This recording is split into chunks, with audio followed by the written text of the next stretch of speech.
हमारा अगला वर्ड है नॉटी। तो नॉटी एक एडजेक्टिव है, यानी ये किसी चीज की क्वालिटी या खासियत बताने के लिए यूज होता है। इसका मतलब है कोई ऐसी चीज जो बहुत ही ज्यादा डिफिकल्ट, कॉम्प्लेक्स यानी कि उलझी हुई हो। आप ऐसे समझिए जैसे किसी रस्सी में बहुत सारी गांठें पड़ जाएं यानी नॉट्स, तो उसे सुलझाना कितना मुश्किल हो जाता है, राइट? बस वही मतलब है knotty। चलिए अब इसको एक सेंटेंस में यूज करके देखते हैं ताकि ये और क्लियर हो जाए। सेंटेंस है, the detectives faced a naughty problem while investigating the case. इसका मतलब हुआ कि केस की इन्वेस्टिगेशन करते वक्त डिटेक्टिव्स के सामने एक बहुत ही उलझी हुई एक कॉम्प्लेक्स समस्या आ गई। तो यहाँ नॉटी प्रॉब्लम का मतलब है एक ऐसी प्रॉब्लम जिसे सॉल्व करना बिल्कुल आसान नहीं है। ओके, अब एक और एग्जाम्पल देखते हैं जो हम सबकी लाइफ से जुड़ा है। सेंटेंस है, untangling these old headphones is a knotty task. ये तो सबके साथ होता है ना? जब पुराने हेडफोन्स आपस में उलझ जाते हैं तो उन्हें सुलझाना एक बहुत ही मुश्किल, एक झंझट भरा यानी एक नॉटी काम बन जाता है।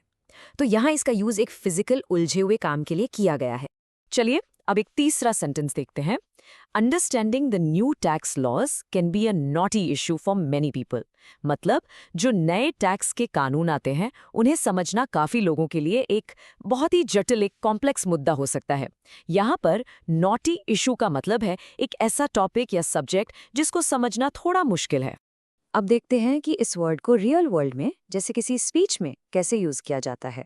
ये कोट है, we are not looking for easy answers but for the right answers to these knotty questions of economic policy. इसका मतलब है कि हम आसान जवाब नहीं ढूंढ रहे, बल्कि इकोनॉमिक पॉलिसी से जुड़े इन जटिल, इन कॉम्प्लेक्स यानी इन नॉटी सवालों के सही जवाब ढूंढ रहे हैं। तो आप देख सकते हैं कि ये वर्ड सीरियस और इम्पॉर्टेंट टॉपिक्स के लिए भी यूज होता है। चलिए अब इसके कुछ सिनोनिम्स यानी मिलते जुलते मीनिंग वाले वर्ड्स और एंटोनिम्स यानी ऑपोजिट मीनिंग वाले वर्ड्स पर नजर डालते हैं। नॉटी के सिनोनिम्स हैं कॉम्प्लेक्स, डिफिकल्ट, ट्रिकी और कॉम्प्लिकेटेड। इन सब का मतलब कमोबेश मुश्किल या उलझा हुआ ही होता है।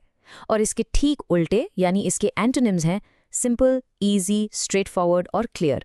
इन वर्ड्स को भी याद रखने से आपकी वोकैबुलरी और स्ट्रांग हो जाएगी। बस आज के लिए इतना ही। मिलते हैं नेक्स्ट वीडियो में। Happy learning. Bye bye.